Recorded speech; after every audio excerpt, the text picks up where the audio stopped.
If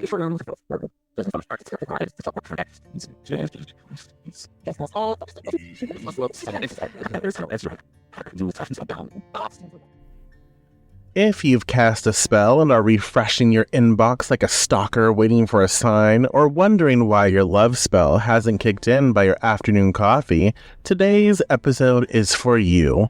Witches waiting on miracles. Welcome to Not Every Witch, where we cut through the glitter and dive straight into the gritty reality of witchcraft. I'm your host, Michael Blackthorn, and today we're tackling something every witch has wondered. How long does it take for a spell to work? And let's be honest here, if you're expecting your spell to work faster than it takes to scroll your socials, we've got a problem and we have things to talk about. So you've cast your spell, focus all your energy, your witch power, your intent, and now you wait and wait some more. Why does magic take its sweet time? Well, some spells seem to work faster than a latte order, and others drag on like bad customer service. Here's the truth. Magic isn't a vending machine. Timing depends on several things, including the type of spell that you're working, your skill level, so like your skill level as witch, and also not just as witch, but like your skill level with that type of magic you're working, right? And whether the gods or universe is in the mood to cooperate. So let's dig in and break it down. Honestly, how many of us have cast a spell and then sat there wondering, should I have added more cayenne for speed? Let's talk about what's actually going on here.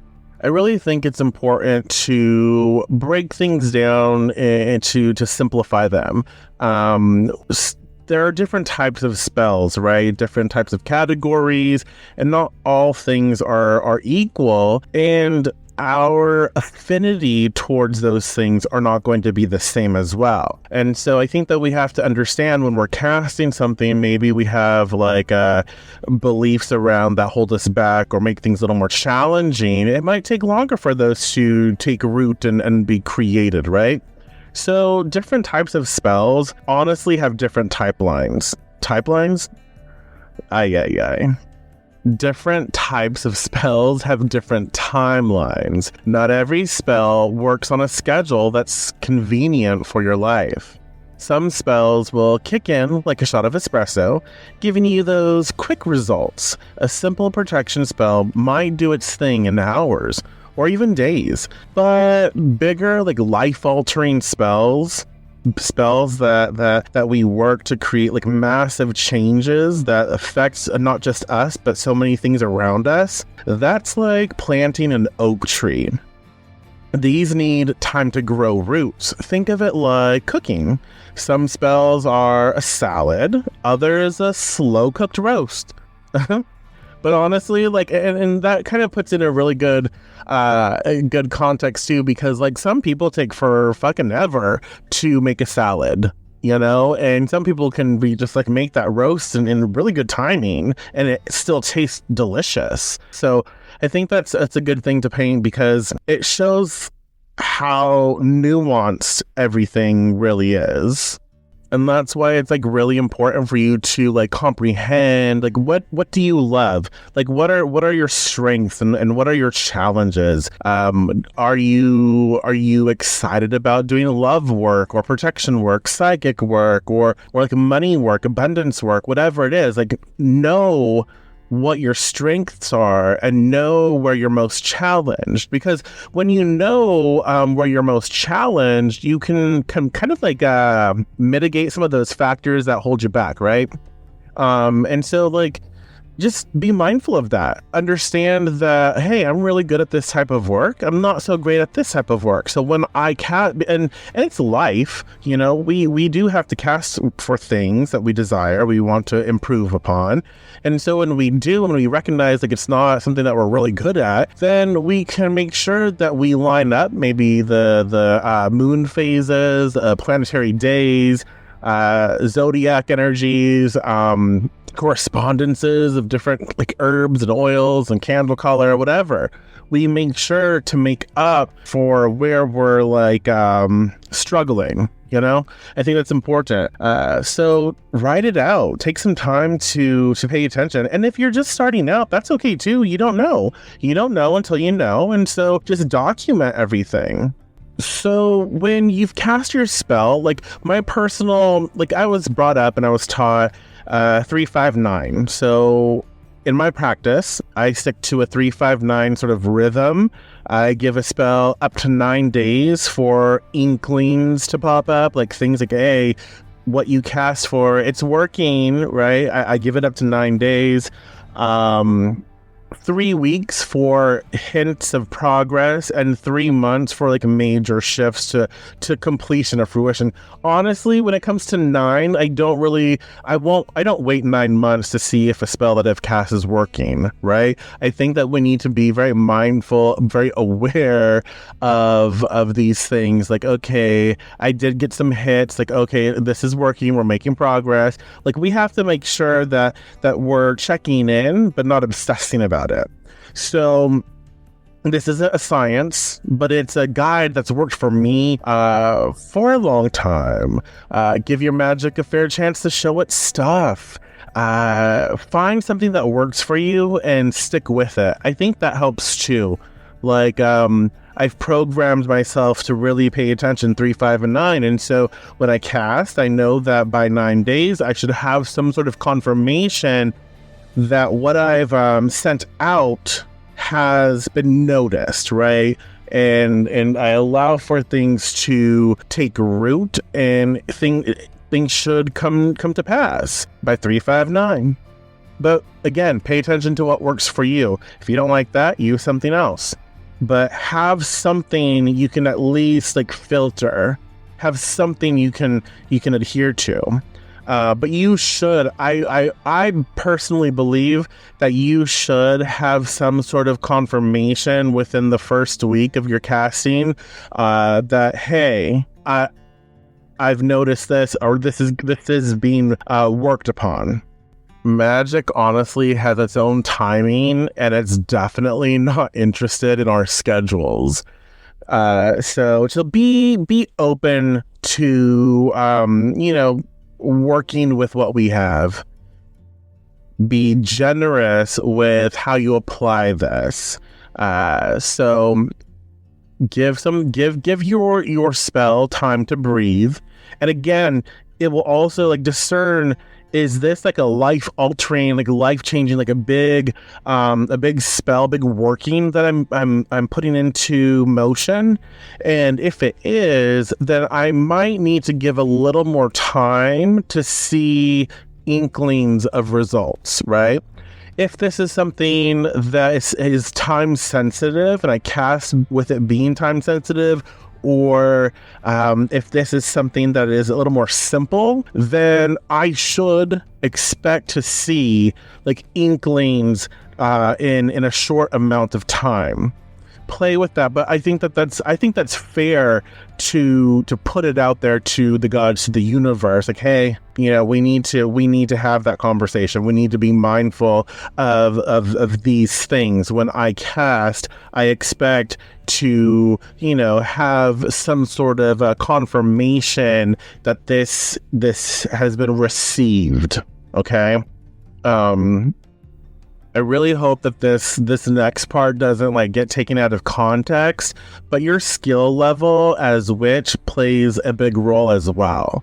And here's the hard truth: new witches sometimes expect instant fireworks, and sometimes they get them. Beginner's luck is a real thing. You're excited, and the gods or the universe sometimes is excited with you and gives you a little boost, and you manifest and create and receive quickly. But over time, like that beginner magic, that beginner like luck, beginner witch magic, it sort of like balances out, it mellows out, and your results might take longer. And that's not failure, it's growth. So be mindful of that. Like, your skill level does play a big role in timing, and I think that's not I don't know. I feel people get offended when you say things like that. Like, oh, who are you to judge me? I'm not judging you. Only you can do that for yourself. But I do think it's fair to ask ourselves those types of questions, because when we practice and we exercise those witchy muscles, we build our skills, we get better and better. We become more confident in things. We become more experienced in divining how energy feels and what it feels like and how it interacts with us, and we learn to sort of navigate those signs, and we can kind of navigate how it feels for things to succeed or timing of things, right? And we might not have that starting out. And so our skill level does factor in when we think about timing in regards to spellcraft. I think it's also important to remember that your spells are unique to you. Some witches have an affinity for certain types of magic, like love or protection, and they see results there faster because it's something they enjoy. And I think we have to consider as well, our beliefs, our program, the culture that we're raised in, society, all the things, our traumas, all of that factor into the witch that we are. And all of those things hold us back as well as encourage and uplift us. And so every witch is different, and what we're good at is going to be different. What we're more challenged with is going to be different. And so if you have an affinity for love and protection stuff, you will see results faster. But when, let's say, someone who has an affinity for those things tries to do a prosperity spell, and they have poverty beliefs and limiting beliefs in regards to money, believe money is the root of all evil, have all of these different beliefs about having money and separating the rich versus the poor and all these things. When people have those that mindset, and they cast a prosperity spell for money, I'm not saying that spell won't come to fruition, but I am saying that it may take longer to create, to manifest.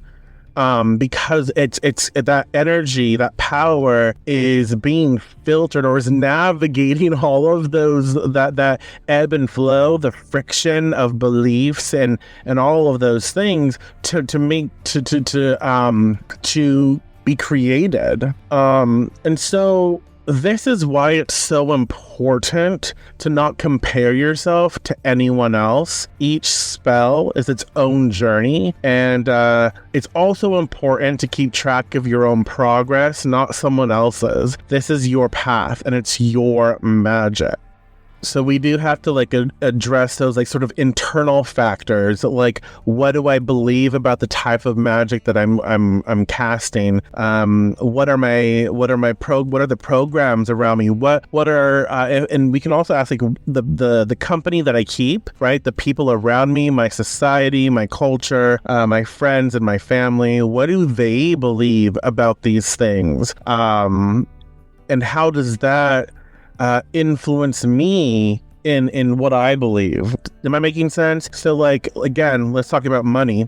If you're casting a money spell, okay, well, what do I believe about money? And this might be really good to do before, you do any spell. What do I believe about money? How do I feel about money? Is there discomfort there? Is there friction there? Is there ease there? Am I okay with it? Do I have any limiting beliefs around money? Do I have anything that is holding me back about receiving money? Do I believe I deserve to receive, right?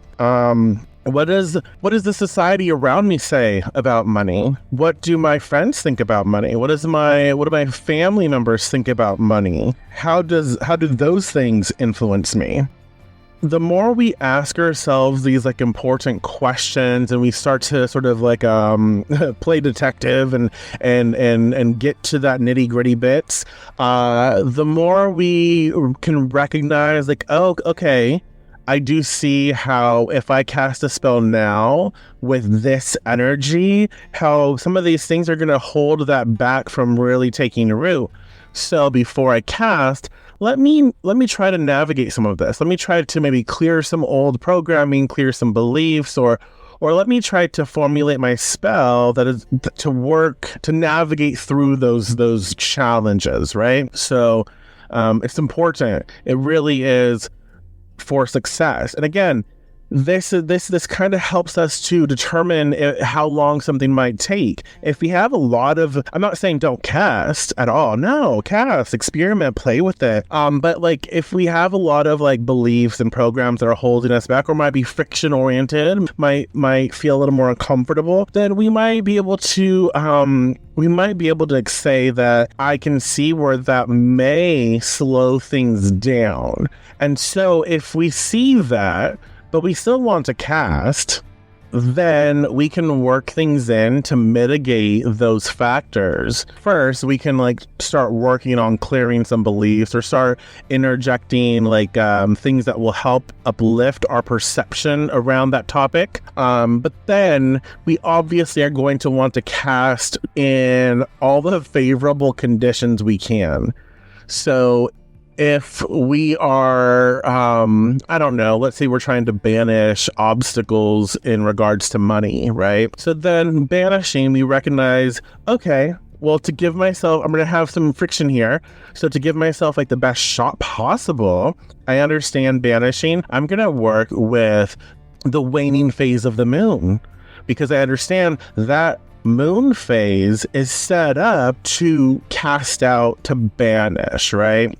Then I might consider working on a Saturday when possible, because Saturday is ruled by Saturn, and Saturn is perfect for restriction, for affirming boundaries. And so when I say I want to banish the obstacles, I'm like, you know what? I have to stick to it. I really have to affirm myself here. I really have to stick to this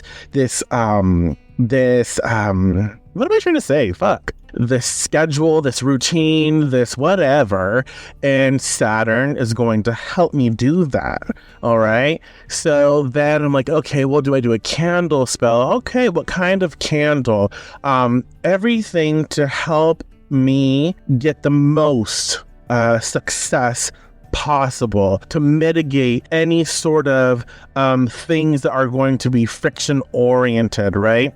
And so I think that's something we should really pay attention to. And if we know we struggle with something, it doesn't mean we don't cast. It doesn't mean we don't work at getting better. It means we work smarter, as which be smarter, you know? And so this will also help us to determine the likeliness of success. And so when I think we do need to give ourselves some grace when we find like, this experience is more of a challenging experience, and so I know it might take longer. But I also encourage us to be open to it not. Like, hey, it can happen instantaneously. I'm always open to magic, witchcraft working in an instant, like super fast, because it's possible. I know it's possible, but I also know that depending on beliefs, depending on different things that hold us back, some things may take longer. They don't have to, but they may. And so I think there's this healthy balance of understanding that it can happen faster, and I'm open to that. But I also am discerning in the fact that this is a little more challenging for me, and so I'm open to it taking a little longer, and that's okay too. But I know that I can judge the progress as we move forward. And that's why it's so important for us to assess our skill levels. So definitely assess your skill level and assess it honestly. So document your spells and track what works and what doesn't. And when I say document your spells, I'm a firm I'm a firm believer, and maybe this is too much, but like I'm a firm believer in really, really documenting. So date, time, cosmic weather, so like the astrology, the day, the planetary ruler, transits for that day, the time you cast, the time you started, and then the time you finished, moon phase, what sign was the moon in, how were you feeling, all of the stuff. And I know that can be too much. It can be a lot. But I do find that having that documented, if something works really well, you can go back and say, oh, wow, it was on this day, it was working with the moon in this sign, and I can see how, you know, it can give you what you need to know to have future success. Same with if it didn't work well. Oh, I see the chart here for this day. Oh, wow. Yeah, I can see, like, maybe I could have altered some ingredients, or the day of the week, or the time. I can see at that time there was a Mercury retrograde, and that's why things were like wonky, and I can see that now. So pay attention to like the candles you work, the herbs you use, the oils you use, any correspondences that you use and work into your magic. Pay attention to document all of that. This isn't about like judging yourself. It's not. It's about honing your craft.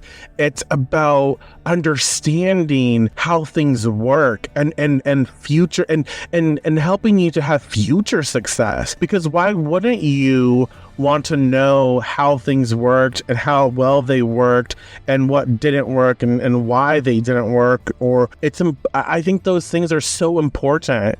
Because then when in the future we want to cast something similar, we have the tools to do that. We can revisit our logs, our documents, and we can be like, oh yeah, this would be really good, and then we can use it to play with. We can alter some things, like, yeah, let's try it with this, and you begin to experiment and see what works. And then when you experiment, it really helps you, because you can then pinpoint exact what is working. So maybe it wasn't the moon phase, it was the planetary day, you know what I mean? But you won't know that until you keep working it to see what worked and what didn't. So assess your skill level and be honest with yourself.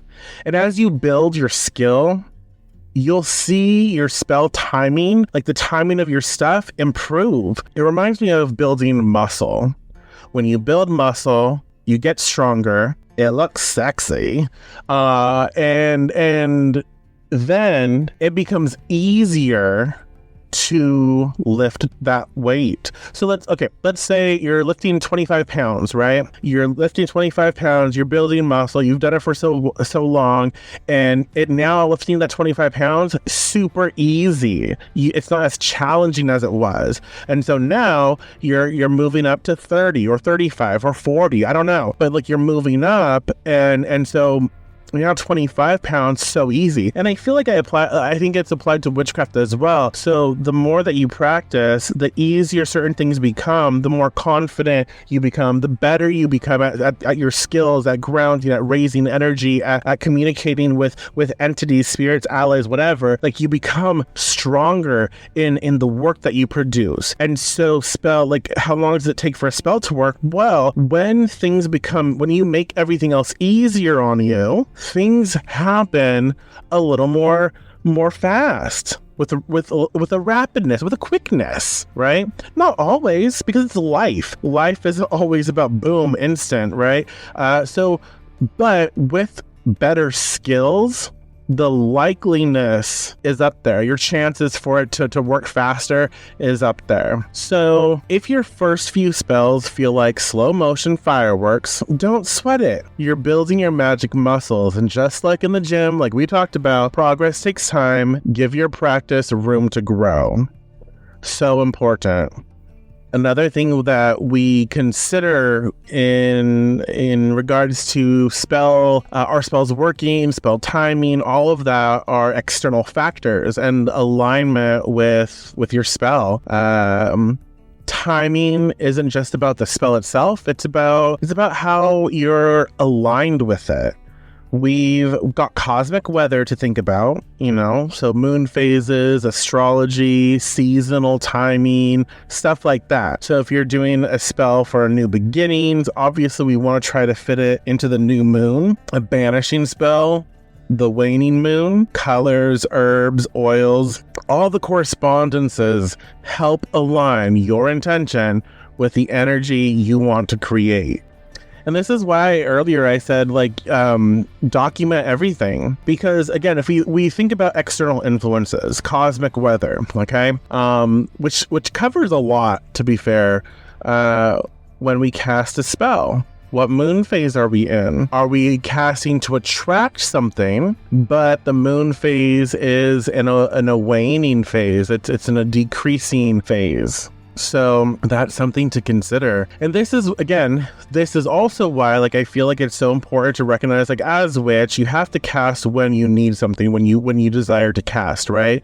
But you also have to know how to work that into your magic. So if we're casting to increase, where we want more money, but we recognize that we're in a waning moon phase. Well, we don't want more money during that phase, but we can work the waning moon to banish obstacles that stand in our way from receiving more money.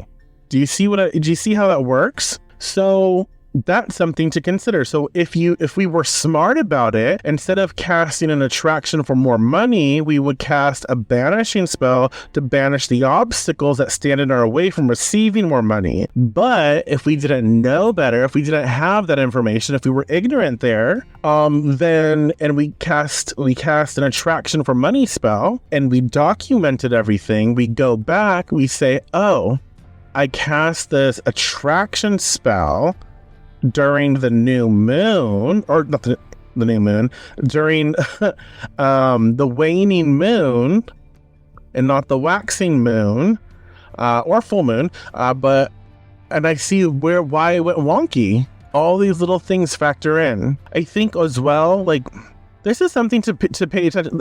It's not like an exact science. It's not. So this is another thing to pay attention to. So in my younger years, back in the day, I've cast certain things, and I should have cast during a waxing, a growing moon, but I cast in a waning phase of the moon. But I recognize the minute that the waning phase, it went to its cycle, through its cycle, when I got back to waxing, I did notice that work started to take root.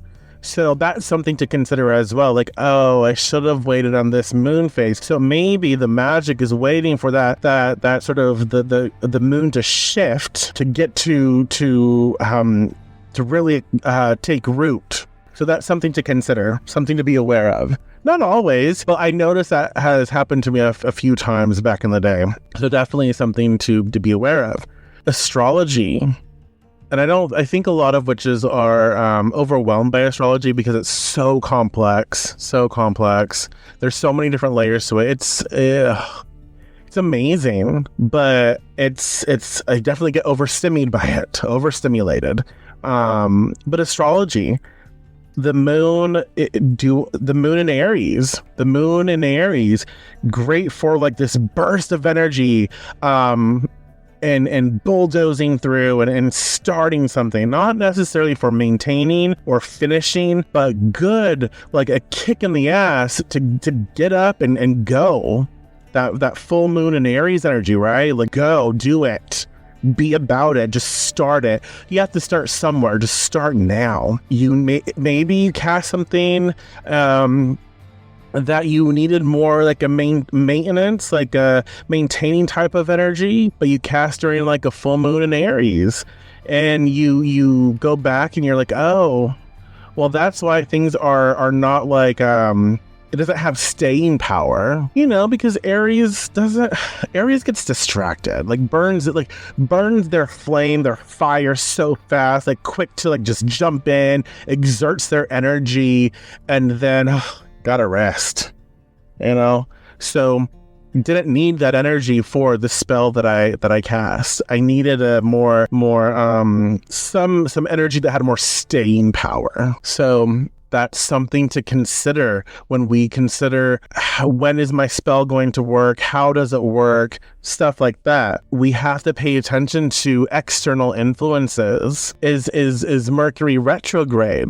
Mercury is a faster moving planet. It's closer. It has impact on us. And I feel like obviously it has influence over us, but also because it's become such a thing, as a collective, or we blame everything on Mercury retrograde, I think that also layers into the power of it. And so did we cast during I'm not saying don't cast during Mercury retrograde. You want to mitigate those factors, but if you did and something went wonky, well, that might be a reason why. Just pay attention to it. Another thing, let's say you cast a prosperity spell. That green candle, great for drawing money. Your herb mix of basil and cinnamon, perfect for wealth and success and inviting that good energy in. But if you're sitting around jobless and not applying anywhere, don't expect the gods or universe to drop a bag of cash at your door. Magic, your witchcraft, is only as effective as the action you put behind it. This is where so many people get it mixed up. It doesn't make your witchcraft any less powerful to take physical action, take mundane action, take emotional action, mental action. You cast a spell, and it is so important that you follow through to make it happen on the different levels. If you're casting a job spell, it's important for you to get a job. It's important for you to go out there and apply for a job. It's also important for you to prepare yourself mentally and physically and emotionally to receive that job. So your witchcraft will take root if you show up for yourself, and if you show that you're doing the work to make it happen. It doesn't make it any less magical, but it is important that you do this.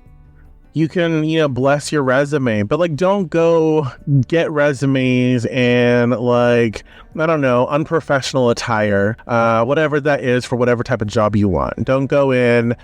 You want to make a good impression. So go in like you're going to be working there. Go in prepared, go in, with a good attitude, and go in with whatever and ask for that the application. Even if you're filling out applications online, dress up. Don't do it in sweatpants, dress up, put yourself in that energy. You cast your spell to get a job. Now you want to dress the part. So dress up, even if you're just sitting at the computer desk, no one's looking at you, but it shifts your energy. It shows the world, it shows the gods, it shows the universe, hey, I'm ready to do this on a day. I'm ready to do this on a basis that is frequent to make my money. Right? So it's so important to do that, to apply those practical steps. Another thing is to not obsess, right? Don't obsess about your spell. That obsession over your spell can hinder it. And it can depending on the type of spell, actually, I should say, it can hinder the process. And magic needs energy. It needs to breathe, but it can fizzle out if you keep picking at it, if you keep thinking about it, if you keep trying to alter it, or you have to trust your work at some point and let your spell flourish. But if you obsess about it, you can snuff it out. And that if you're obsessing about it, it can also lengthen the time it takes to manifest. Because if you think about it, if you're like, oh, no, I gotta do this, gotta do this, gotta do this, but it actually needs time to fly and breathe and get out into the cosmos and do its thing. But it can't do it if you're constantly holding it where with you. Also use your discernment. Some spells, honestly, shouldn't take months to manifest. And if you're unsure, consult divination tools. Keep checking in with yourself, but trust that magic unfolds in its own time, especially if you've done the work to align with it. So, some things that you cast for, honestly, are either time sensitive, so it shouldn't take that long, or they're simple things that should not take a long amount of time. But when you're doing heavier things and you're doing things that are take a big amount of time, then you know that, okay, it's okay if I didn't see quick results or whatever. But if something was like, I should have seen something by now, use your discernment. Check in, and see how things are going. You might need to alter something. You might need to recast. So there it is. Spell timing isn't a one-size-fits-all thing. Think of your spells as, again, cooking different dishes. Some are, very basic. Some are intermediate. Some are extremely complex. There's different layers to it all. Your skills are like kitchen tools that improve over time, and your spell's success is like a good meal. It needs the right ingredients, the right timing, and a sprinkle of patience. And with that, we can tell, I don't know. I hope I did a fair enough job at explaining the things I did. Spell timing is layered, is nuanced, and I don't think that we can say, oh, this is how you make it happen within 2 days or whatever. I think that we can talk about the cosmic weather and our skills and our skill set and what we're good at and strengthening and how to make things easier to manifest. And I think I did a good job about talking about that today, because I think that's far more important and far more helpful, because you want to build your skills, you want to get better, you want to be able to discern, length of time, even if you don't know exactly when it will manifest. But it's good to have these guidelines to stick with. All right, witches, now that we've broken down the timing game, it's time for some wisdom from our resident elder witch bitch, Rosemary. She's got all that sass, all that advice, all that wisdom, all that glamour, and probably more patience. Well, fuck that. She ain't patient. She's not patient. Than the rest of us combined. Welcome to... Save me, Rosemary. Today's question for Rosemary is all about nurturing magic. Dear Rosemary, what can I do to help my spell take root? Oh, sweetie. First things first.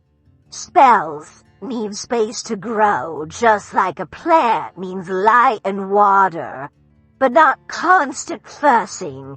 If you want to help your spell take root, give it the energy it needs without hovering.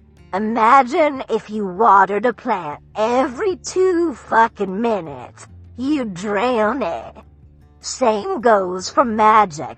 Let it breathe. But if you're itching to do something, here's my advice. Keep yourself aligned with the energy of the spell.